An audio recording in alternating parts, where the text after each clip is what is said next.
to the first edition, to the first session of OCP.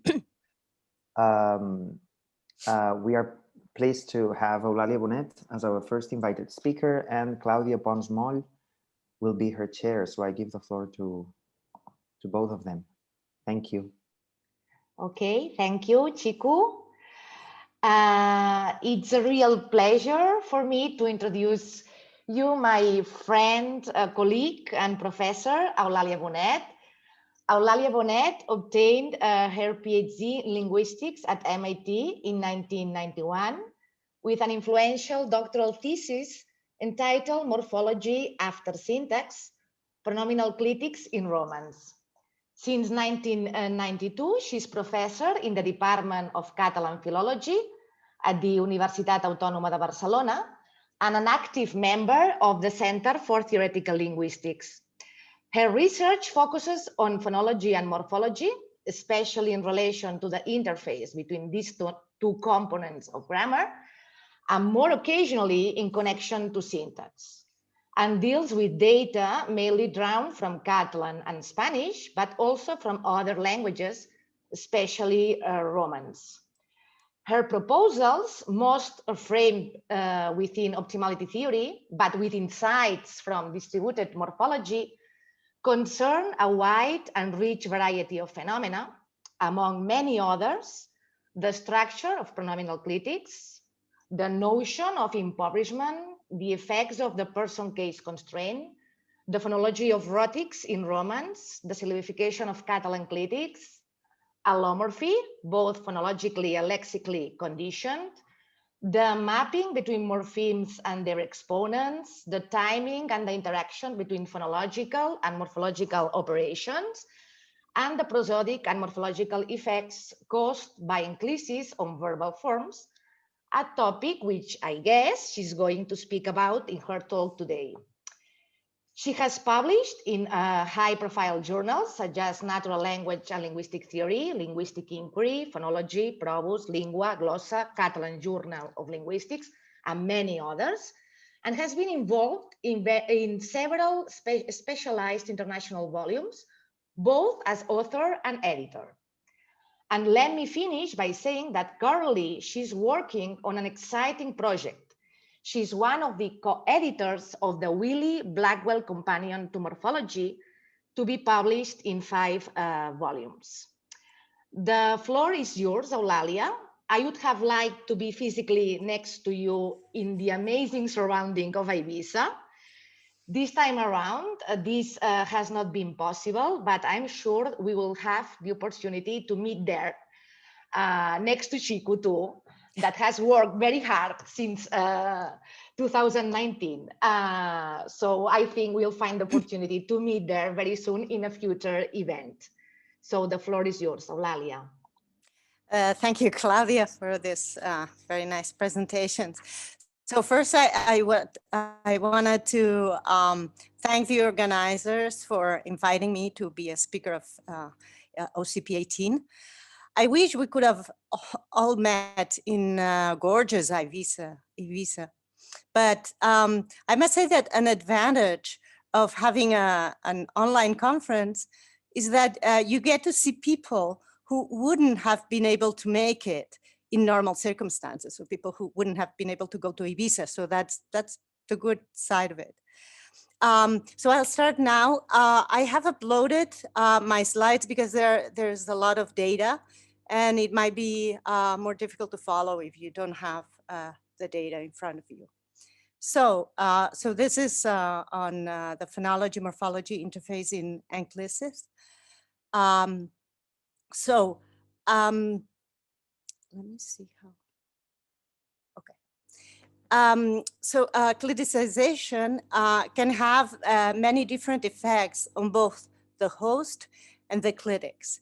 And often phonology and morphology seem to act together, at least apparently, in producing these effects. I will divide this talk in 2 parts. In the first part, which is very short and mainly descriptive, I will be reviewing cases I have studied in collaboration with Chico, Francesc Torres Tamarit, mostly on Balearic varieties of Catalan. And I'll try to show that the addition of clitics not only causes stress displacement, which is a clearly phonological effect, but also changes in the form of the verb. Then the most part of the talk will be devoted to a review, but also an analysis of something I've been retaken very recently, which has to do with the different shape of pronominal clitics in proclisis and enclisis. So comparing proclisis and enclisis in Central Catalan. And I will focus especially on third-person accusative clitics, which, as far as I know, have not been studied in detail before, I think. And now because, why is not, okay. So, as I said, so this is, what I'm presenting now is just a brief summary of more complete studies that I've been doing with Chico. And with respect to stress displacement, there's also a paper, a fairly recent one by Chico and Claudia. And the focus of interest here lies in the comparison between verbs in isolation, special imperatives, and when they are followed by enclitics. So here you have a table with some examples of what we see, right? So for a verb like, well, to boil, so in isolation, the imperative, boil. In Central Catalan, Majorcan, and Formenteran is exactly the same, bull. But when we add an enclitics, here it's illustrated with the third-person accusative feminine clitic, la. These three varieties show with an additional segment or segments that you don't see in the form in isolation, which we called, well, first we called it the chunk, then the accretion, and then extension. I will refer to it as extension. So it's the part that you don't see, that it's not the clitic, but you don't see in the isolation form. It's just a descriptive term, okay? So you see that in Central Catalan is bullala, no stress displacement, but there's this schwa. In Majorcan, stress displacement and E in this example, bulila. And in Formenteran, you see more than one segment, buligala. So stress displacement and three segments that you don't see in the imperative in isolation. So we argue that in all these cases, the reason for the appearance of this extension is phonological. And it's sonority, we attribute it to sonority in Central Catalan. I'm not gonna talk about this anymore. And having to do with metrical feet in Majorcan and Formenteran, and also in other Balearic varieties. So let's look at Formenteran. Here, the extension varies depending on the particular conjugation. So here you have some examples. So they say in isolation, perd, or lose, to lose, perd, perdola, apren, aprengala, afegeix, afegigala, buligala.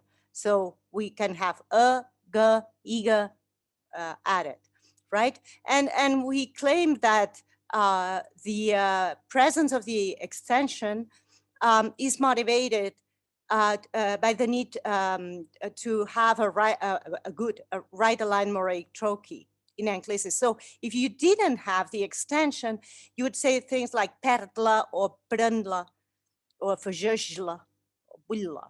While if you have perdala, aprengala, afegigala, buligala, you have a nice foot there. In conjugation one verbs, nothing happens, and you see exactly the same thing you see in isolation, canta, cantola, because first conjugation verbs allow you to have a well-formed foot without doing anything special, right? So the question is, where does the extension come from? All these I, G, G. And when you look at the imperative paradigm, you see that that what you get in enclisis is what you see in the plural forms, leaving aside person, right? So in these examples, you see that. So in the first case, perda, so the perda part, which is what we call the inflectional stem, is what you see in enclisis. So for a pandra, you see a perengam, a perengau, and you have a perengola, fagigam, a fagigo, and fagigola, right? So it always coincides with the forms that you have in the plural, which have the same inflectional stem. I'm not going to give the analysis because it would take us, it would take a long time. But the way we approached this was to make use of asymmetric output paradigmatic constraints. Well, I didn't put it here, but it's inspired in the notion of lexical conservatism by Storiade. And these constraints, together with other constraints, end up forcing the output of an inflectional stem in enclisis that is identical to some inflectional stem of the imperative paradigm, right? So you choose the ones that fit better for the to get the right foot. It's interesting to compare that to Majorcan Catalan, which also has stress displacement. So the reason for us would be the same for the appearance of this extension. But here it's interesting because the extension is just a single vowel, but not always the same vowel as it would happen in Central Catalan, but it can change, right? So in here you have rompere, and the form with enclitics is rompali. This is break for him, so that's a dative clitic. And if we look at the paradigm, we see that we find this in the second person plural, yeah. And if the verb is cosir, that's a mistake actually. Well, anyway. We have, I just saw a typo in the published version anyway. So we have cosili. Now the vowel is E. And why? Well, we see it in the plural, right? In the plural forms of the paradigm. So in this variety, you only have one vowel and you find the vowel somewhere in the paradigm. And it looks like it's the second person plural, but it's not always the same. And now why doesn't this move? Okay, so if we have a verb that like resoldre, to solve, and here the imperative in the plural is resolgam, resolgo. But what you have here, what you take from this is not ga, but only so only, and you have resololi.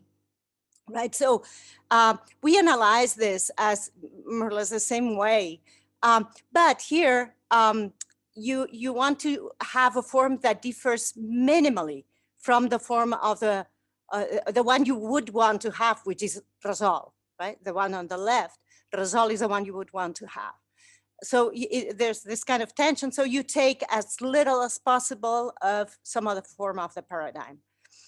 And just since we are in spirit in Eivissa, Catalan, there's also stress shift, but it's interesting because you only find it in a particular type of infinitives, which are peroxidone infinitives, and those are the only ones that can emerge with a different form in enclisis. So we have infinitives like encendra, but encenderla, it's not identical, right? It's not encenderla or something like that. and moda, mugarla. Okay, I'm not going to go into this, but this was just to illustrate cases where when you have enclisis, the verb changes its shape to fit some phonological requirement. Okay, now we're going to move to the second part, and the second part focuses on the form of clitics in proclisis and enclisis in Central Catalan. So there's no other varieties here. Although at the end, I'm going to mention something. In most cases, we just see pure phonology acting here. So if we take as an example the first person singular clitic, so me, right? Which is a clitic with just one consonant, m. We see that it surfaces as a single consonant when, as a proclitic, it's followed by a vowel, and when it's an enclitic, it's preceded by a vowel, right? Madunat donam. When we have proclisis and the verb starts with a consonant, then we get a schwa before the m, so dona. While if we have enclisis, we get the schwa after the m, dunarma, okay? And you also have an example with the third person dative clitic, so to them, right? And that has two consonants, L and Z. Here, if you have it in proclisis, it will always have a schwa at the beginning, LZ dona libera, LZ obra libera. And if it has an in enclisis, if the verb ends in a vowel, then you just get LZ, dona LZ libera. Here, dona has a schwa, but if you have like a subjunctive which has E, you also have this, donilzi. There's no schwa. If the verb ends in a consonant, then you get a schwa, dunemalzi. So not very surprisingly, everybody who has worked on this has concluded that this schwa is an epenthetic vowel, right? Now, this schwa is inserted when needed for syllabic reasons, right? So madunat, there's no problem, so no schwa. In mdona, there's a schwa because mdona, that's not a good syllable, right? Zidona, dunemalzi instead of dunemlzi, right? So in most cases, that's the reason for epenthesis. There's also another reason, which is to avoid sibilant contact. So sibilants are not allowed in Catalan, a contact of sibilants. So for instance, we have les compro, I buy them feminine, and in one of the varieties, you see, you say les suporto, not les suporto, okay? You insert a schwa to avoid that contact. Now, for the position of the schwa, what we see is that in this variety, it's peripheral to the verb clitic verb group. I will talk about clitic group without, just descriptively, okay? So whenever epenthesis can be peripheral, it has to be peripheral. So that's why we get dona, but dunarma, and we don't get madonna and dunarma or dona dunaram. So the clitic, the form of the clitic or the site of epenthesis depends also on the verb. It's not in isolation, right? In cases like dunemalzi, it's impossible to have peripheral epenthesis because that won't solve the syllabification problem. So then you have to insert the epenthetic vowel in between. And in les suporto, you also cannot have peripheral epenthesis because the locus of the problem is right there, right? Okay, so This is a sketchy illustration of the OT analysis. This has been first proposed by Jiménez and Tuduli, and afterwards Maria Rosa Lloret and me, and also Wheeler have worked on this, right? So, and we propose that there's a constraint that we called, well, that's Maria Rosa and me, and also I think Jiménez and Tuduli, align clitic verb or align verb clitic. We have both versions. And that basically what it prevents, so it wants the verb and the clitic to be next to each other. If you insert a vowel, then you're sort of split the verb and the clitic, the adjacency. This is actually a contiguity type of constraint. But when we published our paper, a reviewer forced us to change it to align. Anyway, we call it like this, align clitic verb. Anyway, so if you have a form like, an input form like dona, so to me, gives, of course, dona, that violates on sec, so any syllabification constraints you, I mean, that's for syllabification anyway. Madonna violates align clitic verb, and that's why you end up having initial epenthesis, even though it violates onset and no coda. So it's not a nice syllable, right? Madonna, that would be nicer, but you get amdona. And for those cases I told you about, so les suporta, we would have OCP sibilant above align clitic verb, and that will force the epenthetic vowel to appear between the clitic and the verb. Now, here you have sort of a list of the clitics so that you get an idea of what things can happen and not happen. So there are some clitics that never change their shape. With regard to epenthesis, other things can happen, but not epenthesis. So that's the locative clitic, E, the so-called neuter clitic, U, the feminine third-person clitic, la, so it's feminine, the plural, les, and the dative clitic, the dative singular clitic, li. Then we have monoconsonantal clitics like the we saw, so we have the at, the second person, singular, us, the reflexive or impersonal, un, which is a partitive. And we also have biconsonantal clitics. And those will have schwa epenthesis when needed. So one is LZ that I used before. This is, I always give it in phonetic form because it's not, it's banned by prescriptive grammars. So I put it in just phonetic form. And we also have un, so the first person plural. And we also have the second person plural, which is, well, basically was, so a glide and a z. I'll leave this one aside because it's it has further complications that I don't have time to address. So now going beyond schwa epenthesis, right? So we've seen all these cases that have schwas here and there. But something that, as far as I know, has not been addressed in previous studies, beyond just description and some intuitive remarks, is the presence of u in third person masculine accusative clitics, only in enclisis, in Central Catalan.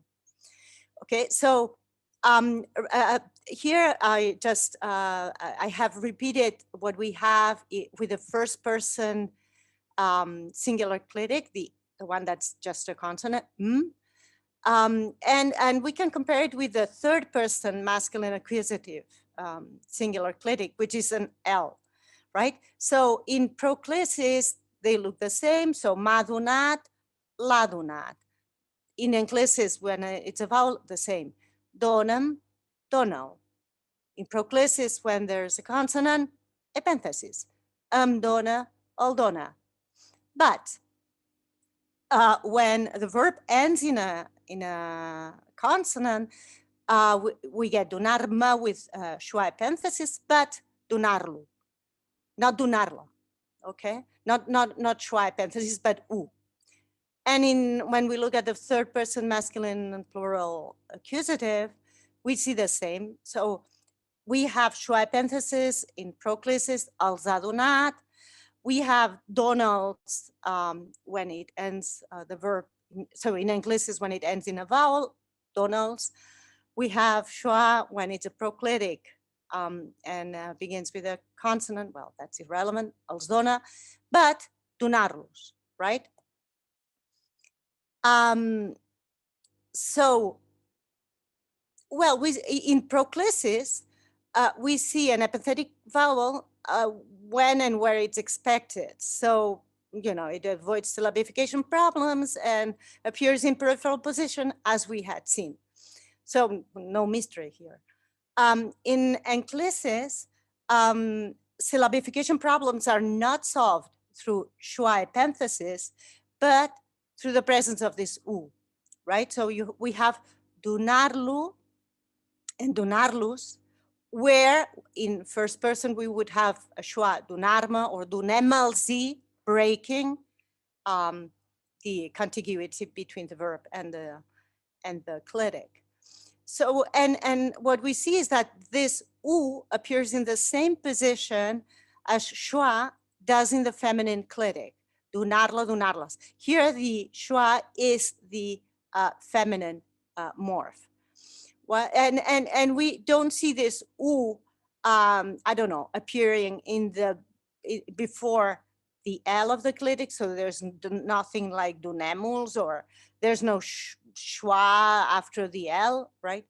So here I also say, right, that we have to keep in mind that the third person clitic, accusative clitic, is the only clitic of the whole system that is inflected for gender. Okay, so why U and why internal to the clitic? There's another question, another issue, which is why only in enclisis, why not in proclisis, right? But that's the next question to be answered. So why U and why internal to the clitic? Well, U is the vowel that is found in certain masculine nouns and adjectives. So like we have words like mosu or gerchu. Usually masculines have no vowel, right? So usually they're like petite, nen, no any vowel. So we have this U in specific class of masculine nouns, mosu gerchu, and you can see that the feminine has a Schwa, feminine Schwa. Mosu gerchu, that's the normal feminine. Okay, thanks. I'm not sure I'm, okay, yeah, thanks. Now, U is also the vowel that is found in plural masculine nouns and adjectives to avoid an OCP sibilant violation. So here you have an adjective, which is feliz, happy. And the masculine singular is the regular masculine singular, feliz. The feminine is exceptionally, has no feminine but then when we form the plural, which is an S, right, a sigmatic plural, then we get, for the masculine, we get felizus with U, and the feminine, we get a Schwa, felices, right? And also in small print, right, I also say that colloquially in masculine plural nominals like test in the singular, in the plural, we also can get this U, testus, which avoids a concurrence of two S's in a coda. So it would have been tests, right? Which is possible and so preferred standardly, but colloquially it's testus. Okay, and Schwa is the typical vowel in feminine nouns and adjectives. And in the third person feminine clitic, as we've seen, so dona la dona. So I think it's very safe to assume that this U that we see is the same masculine U that we see in mosu, felizus, etc. Now, we addressed this gender allomorphy in a paper with Maria Rosa and Joan Mascaró in 2007. And we argued that there is a preference relation between gender morphs that are ordered from less marked to more marked. So for masculine, the less marked is 0, followed by U, followed by and the feminine Schwa, followed by 0. And we proposed a constraint called priority, which assigns a violation mark when a marked exponent is selected. So if we have pêche, a word like pêche, fish, in the singular, we're gonna select pêche with no vowel because pêchou would violate priority, and pêche would violate priority twice. I'm not gonna talk about more, although I have it in all the slides.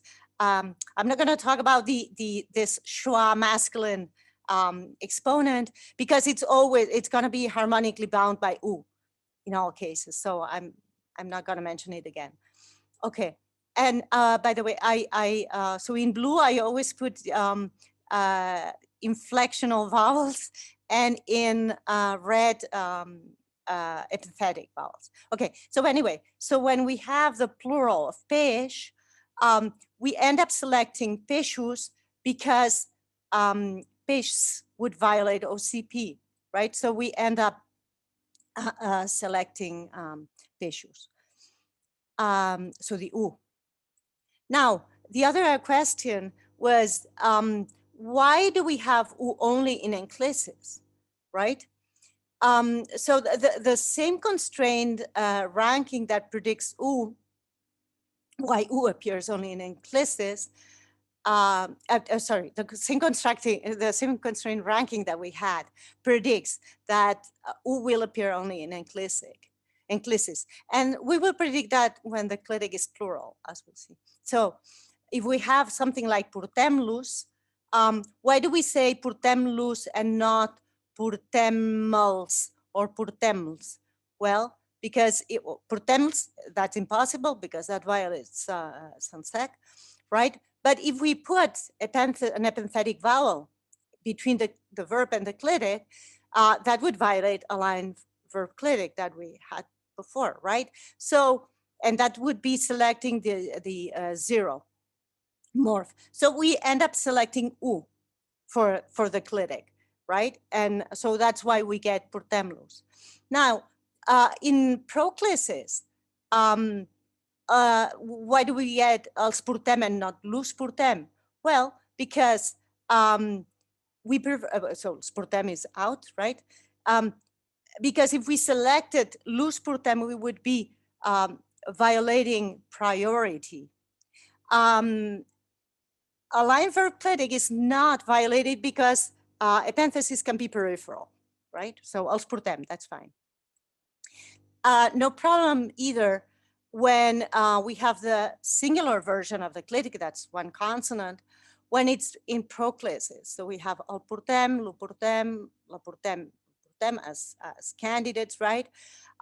Well, we can have peripheral epenthesis, no problem, right? So, and that means having the 0 masculine morph. So we're happy.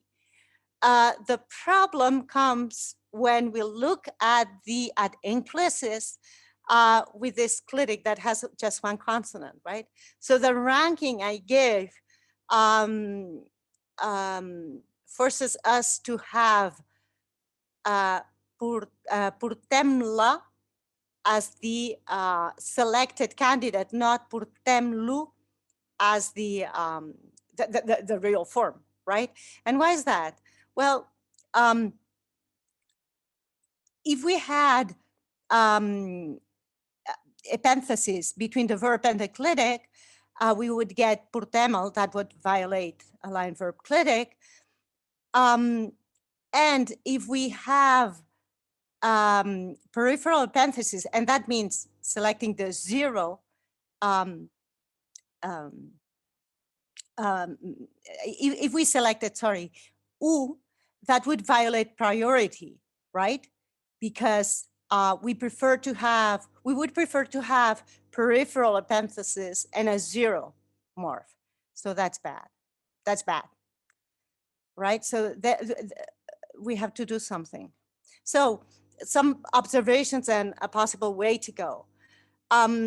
Well, U appears where clitics like first person singular have a parenthesis after the clitic, right? So dunarma, dunarlo. It appears in exactly the same position, so right after the consonant of the clitic. And we also have to remember that third person accusative clitics are the only ones that are inflected for gender. One thing that happens is that the insertion of an epenthetic vowel instead of U would render the clitic phonetically identical to the feminine clitic. So we would get dunarla with an epenthetic vowel and dunarla feminine, right? So that's surface syncretism. So one possibility then is to postulate some kind of anti-syncretism constraint. That would be an output-output constraint that would assign an asterisk to candidates that result in syncretic forms within the paradigm. So I'll call it star syncretism. So if we do that, then the problem is solved, because we would that constraint would rule out purtemla with peripheral epenthesis, because it would be identical to the feminine form of the clitic. So, and the addition of this constraint would not have an effect in proclisis, because in proclisis, the epenthetic vowel can be peripheral, and that's not where you have gender morphs. So that's not a problem.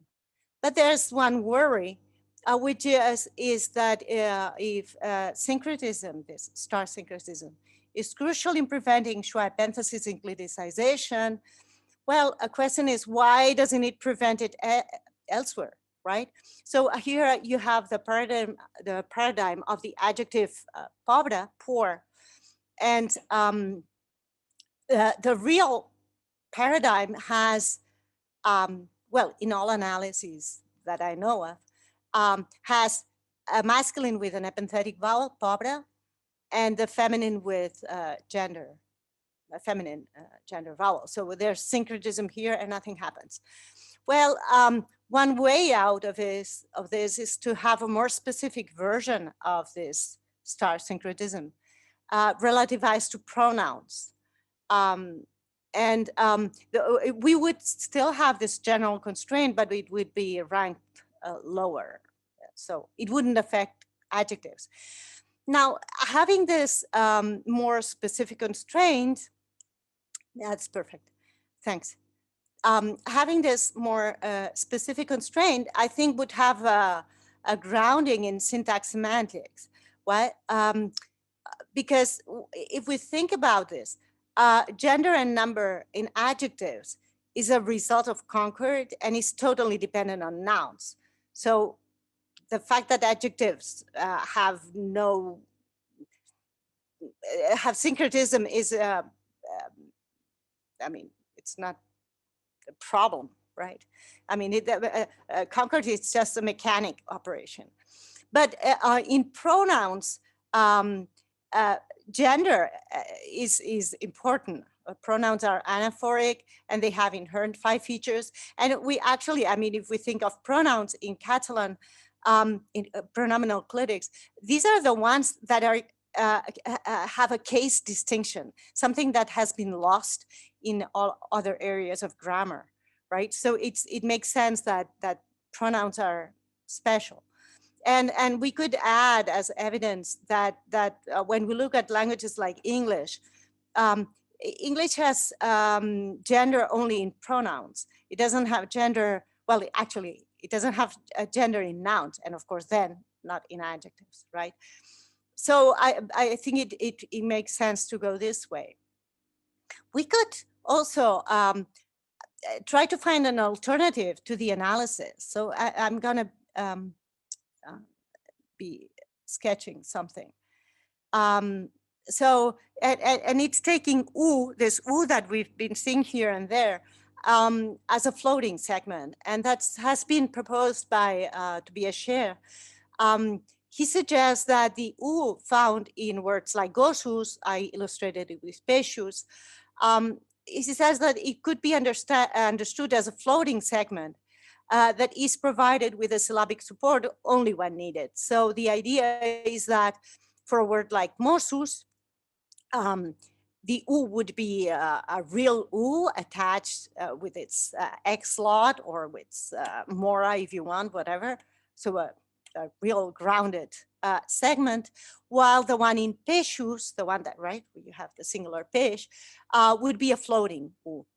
I compare here this with the preference view. I didn't talk about the morsu, how morsus or morsu is analyzed in the preference view, but everybody has to say that this is lexically determined no matter what. Now, if we adopt the floating view, we can make a distinction between three classes in masculine nominal. So we would have the morsu class, which is this very special class that wants to have U always. Then we would have the, what I call a peshus class, which would have the floating U, which also is lexically determined, right? Because the default class, which I call here the pobre class, but we could call the petite class or the nen class, is a default class, the one that never surfaces with U. So the one that surfaces with nothing, right?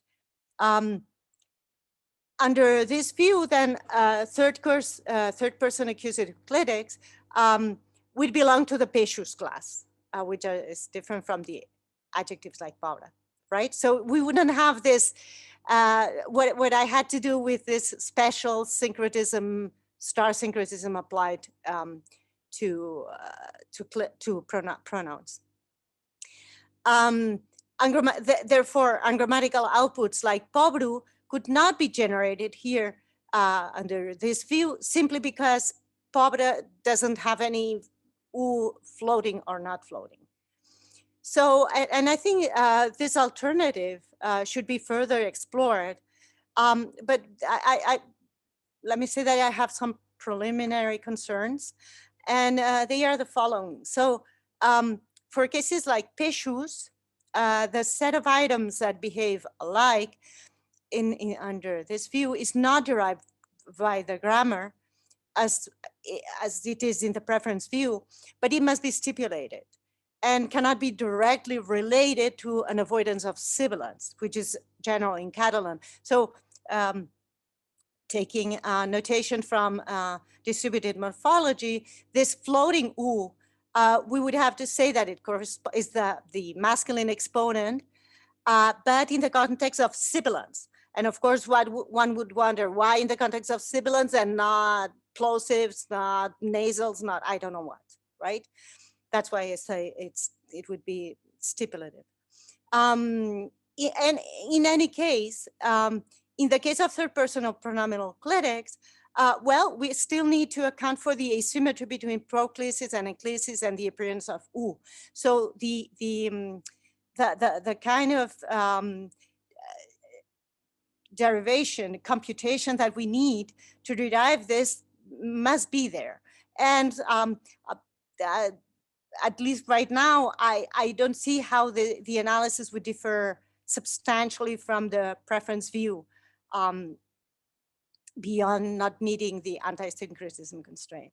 So, so it's something I want to look at anyway. And that's just to finish. So there are more cases to explore. So in the standard language,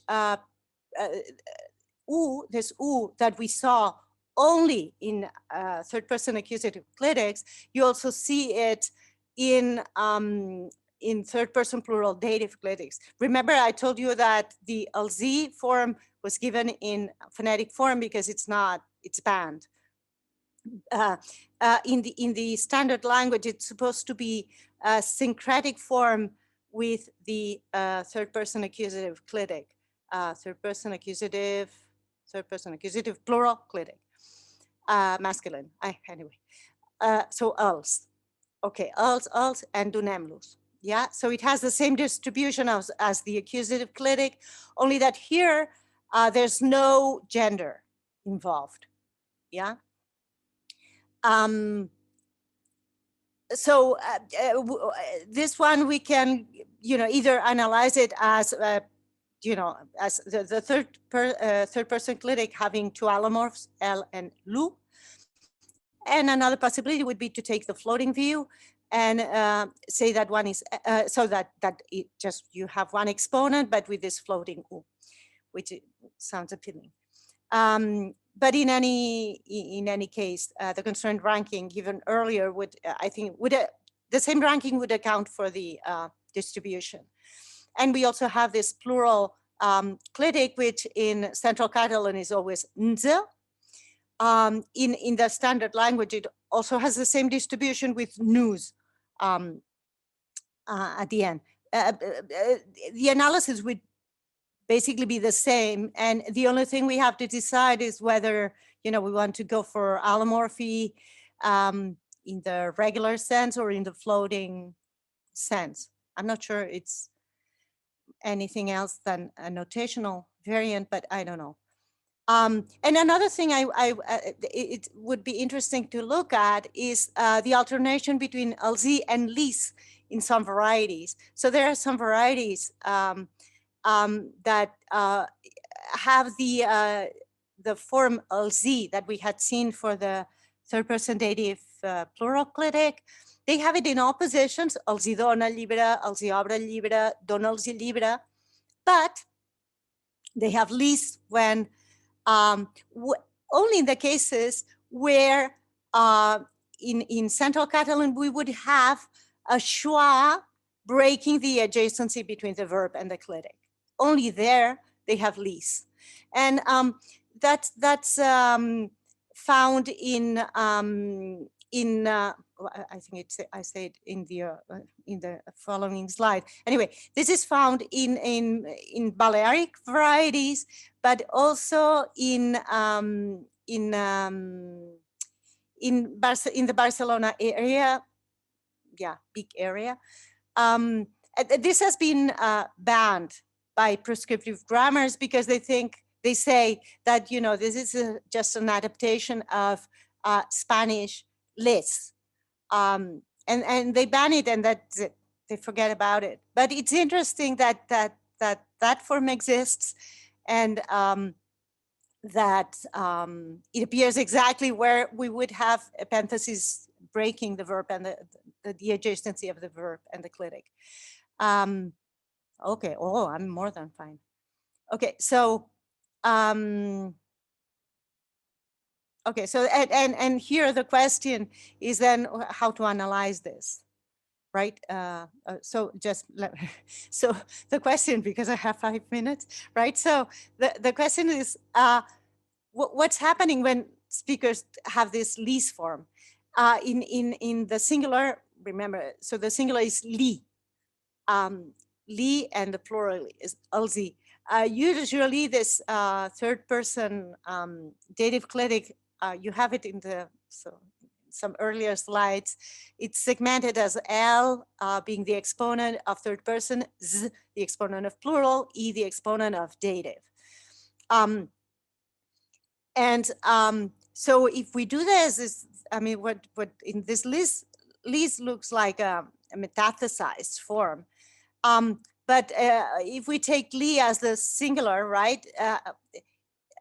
This LIS form is also putting the S at the end of the word. So it's kind of this is like an intermediate stage between what's happening now in the Barcelona area, especially by non-native speakers of Catalan that tend to say LIS everywhere, right? So it's like taking case out of this E and treating it as a regular word in Catalan with the S at the end of the word. But anyway, I mean, this has to be looked at more carefully. So anyway, going to the conclusions. So we first saw, right, that when we have a verb with enclisis, that was the first part of the talk, we saw that phonological requirements that are mostly related to stress shift cause the verb to surface with a form that differs from the one it has in isolation, right? In the cases we saw in a bit more detail, that was Formenteran and Majorcan, those Balearic varieties, the output form is a total or a partial copy of the inflectional stem of the verb that we see in other forms of the imperative paradigm. In the second part of the talk, I've reviewed the form that clitics have in proclisis and enclisis. And we saw that with all monoconsonantal and biconsonantal clitics, leaving aside third-person accusative clitics, we have an epenthetic schwa that is inserted, if possible, in peripheral position when it's needed for syllabification. And it appears, it breaks the contiguity between the verb and the clitic only when it's unavoidable. With third-person masculine clitics, well, those are the only ones that have this u, and as we saw, they have it only in enclisis and only when it's needed for syllabification. So these u are residues of Latin demonstratives and pronouns that also had a round vowels, right? Illum, illos, nos. The more conservative standard language has kept them in several pronominal clitics. In colloquial Central Catalan, it's kept only in the only pronominal clitic that is inflected for gender. So I think it makes sense then that this variety has sort of reanalyzed this as a pure marked masculine exponent. So that's the end of the talk. So thank you. I'll escape. Okay. Okay, thank you very much, Eulalia, for this excellent and so rich in data presentation and so clear. I think now we have about 15 minutes for questions. So if you wanna ask questions, make comments, you can use two strategies. One is to write your question on the chat you have on the bottom bar. And another option is to raise your hand. And I think the option to raise your hand is in reactions. So. Yeah, so we have already like 3 raised hands, Claudia. So you can. Yes. Yeah, so. Okay, let me see them. One moment. Yeah, you have to click on participants and on chat. So those buttons should be clicked by you. I have to see them. Okay, 1 second. Raise hands. Okay, 1 second. You have to click on participants, and then you. Yeah, I'm there now. And then on top. Invite them? No. What do I have to do with them? No, you have to just click on participants, not on the arrow. No, I'm on participants now. I'm sorry. Let me see. For instance, let's just. You can do it if you want. The technical part, Chico. Help me a little. No. So now I will allow participants to unmute themselves and. Exactly. I think it's better. But I see the 4 raised hands, but I don't see who are they. I don't know why. Well, so Noam is the first one who raised his hand. So okay. He can okay, Noam. I know. You should be able to. I think it was either. I think it was. Can I allow him? Ask to unmute. I know. Yeah, they can unmute. Allow participants to unmute themselves. I think either Eduardo or Noam. I do not know. One of them. Okay, I see now them. Okay. I found them. Maria Rosa, Marco, Eduardo, and Noam. Okay. So, and you tell me, Chico, that they can unmute themselves. Okay, perfect. So Edo was first. Okay. Hi. Can I? Do you hear me? Yes. Yes. So I have two questions. The first one is related to the first set of data you had. It was not very clear to me whether you propose an analysis that builds on allomorphy, or whether you want your phonology to derive the form that you see just through synchronic computation. And in the first case, in the case you assume allomorphy, I was wondering whether it would make any difference if you focus on the beats that compose the enclitic. So the thin vowel, for instance, together with inflectional marker. So once you decompose that, in the case you propose an allomorphy analysis, that would still be the right one to go. And if I may ask the second question, and then I shut up. It was just two questions, actually. The first one was, why don't we assume that there is an U underlying floating element for masculine, as you already said, but so it's you emptied my question, but still related to that, you said on a more, this is a very general question, you said that probably such a solution in which you assume a floating U element or U vowel there, it possibly could be just a notational variant of another sort of analysis. Yeah, that's true, maybe, but I was wondering whether this argument could also be reversed. So couldn't it be the case that an OT analysis or an allomorphy analysis is a notational variant of a representational based one? And because I was trying to think, how could you choose one or the other one? Which is the notational variant of which? And Yes. that was it. Yeah, okay. So with respect to the first question, yeah, I didn't talk much about the analysis because it would take us, I would need a whole other talk to present it. But the idea we had, so it's not an allomorphy idea. Also because, I mean, you get, the extension can be fairly big chunks, right? So when you go to Formenteran, sometimes it's sometimes it's G, sometimes it's Iga, so like 3 segments, right? And I'm not 100% sure on how. Excuse me. It says the co-host has asked you to start your video. Eulalia, we cannot see you. We cannot see you. Your video is not active at the moment. Oh, why? Now it is. I don't know why. Why? I didn't do anything, I promise. Anyway, so it's not completely clear, how these IGA parts should be analyzed, whether there's, I think they're happening here.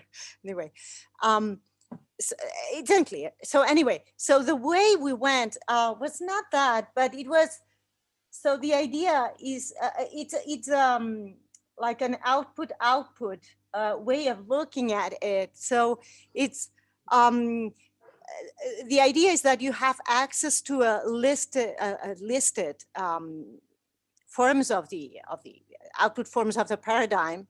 So they are sitting there, let's say, and then because you don't want to resort to just epenthesis, which epenthesis is, taking something out of nowhere, right? So you go and try to get something that's material that is already there. And our idea was that, well, if you are, so in the Formenteran case, the idea is that if you are in the imperative paradigm, you want to keep the paradigm as regular as possible. So if you cannot have the form of the imperative in isolation, which is in these cases the bare root, then you better go for something that is already sitting there. So in a way, right? And then we had the case of Majorcan, which takes as little as possible as it can, but it's an output. So it's not allomorphy. No allomorphy. Yeah. Okay. So, and with regard to the second question about whether, allomorphy versus floating segments, whether they are notational variants or not, I don't know. I mean, I need to think about it. I'm not sure. Actually, I'm not sure. But as I said, I need to think about it. I must say one thing though. So I started very recently, like I must confess, like a week ago or 10 days ago on this, because earlier I just couldn't do any research, unfortunately. And I think there are varieties of Catalan that, central varieties that will never ever show an U in criticization in general, never, ever. So I'm not sure these cases are easily explained with the preference view. I'm not sure, because you want to prevent any U from ever surfacing. And I'm not sure that's going to be so easy. So in that case, an advantage of the floating U view would be that in these cases you would never have U, because they just not lexically anywhere, right? So that would be in favor of that. But I don't know. I have to think more about this. Thanks. So thank you. Okay. Okay, we have at least 3 more questions. Noam, it's your turn. I'm sorry, I don't know the order in which you raised your hand. So, Okay. Noam. Yeah, I think it was me afterwards. Okay. Hi, Eulalia. Noam. Thank you. Hi. Thank you for your talk. I'm going to go to take the floating U thing a little bit further. So in your page, what was that page of 21? Let me share the screen, because otherwise. Yeah.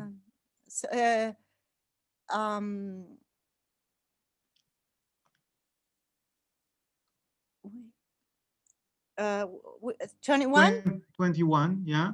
Yeah. So in this page, you explain 2 problems for the floating U analysis. As far as I can tell, the second problem is not a problem, because you could stipulate that if an U, so the second problem is, why do you get the U when it is, why don't you get the U? You get something like else in the proclitic position, right? Yeah. And so the idea would be that the U is a floating vowel, but when it's governed, it's not going to be realized, and so you realize the preceding nucleus. So as far as I can tell, the data are new for me. I don't think that's a problem. The first one, the idea that you get U only before the plural S, okay? I'm not sure, I don't know the data so well, but it seems to me that this is something that might be more problematic for the floating U approach. But what I think is the most problematic for the floating U approach is your priority, your 3-way priority. So if you really, I think if one really wants to attack floating versus associated exponents, you can just show, because floating versus associated exponents it's a binary option. So either your exponent is floating or it's not floating, right? If you have 3 allomorphs or 3 exponents, as in your proposal, then I don't see how that can be translated into a floating thing. You can't have 2 floating things, one is more floating than the other, right?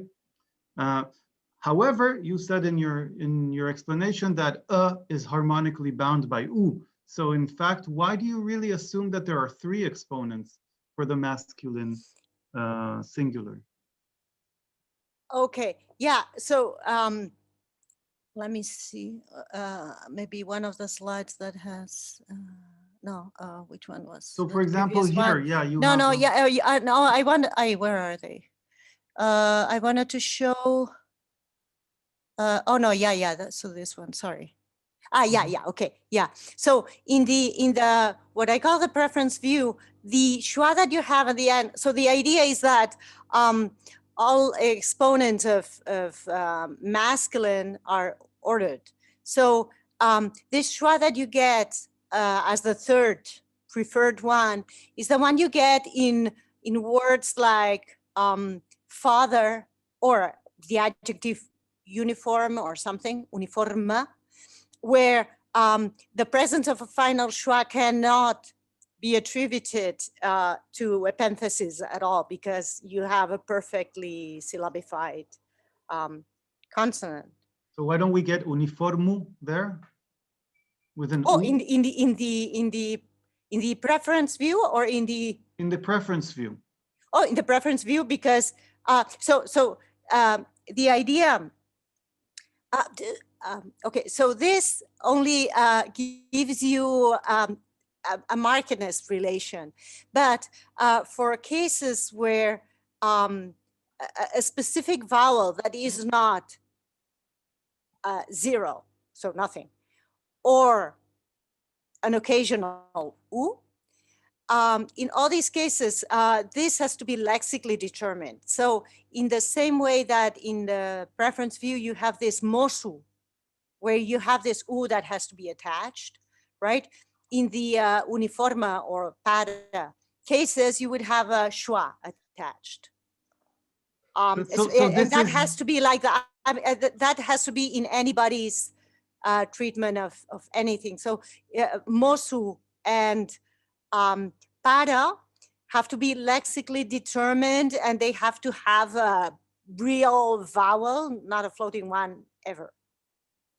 Well, so that means that there's never any competition between them, really. Not with the third one. Not with the third one. So this schwa masculine will always be will never surface for phonological reasons, because if you need a vowel, you already have U, which is better than having a. Okay, so in terms, so it's harmonically bounded in. So in those terms, it's not an argument against the floating exponent, in the sense not necessarily. No, it's not. Okay. It's not, because it would be just a regular schwa attached. Okay. And you wouldn't be expressing markedness at all. Okay. Okay. Thank you. Thanks for your answer. Thanks for this talk. Yeah. Thank you. For the questions. The discussion is exciting, but I've been told that we should open a breakout room to follow the discussion. So Chiku, if you want to give instructions about this. Yes. So now, now we have this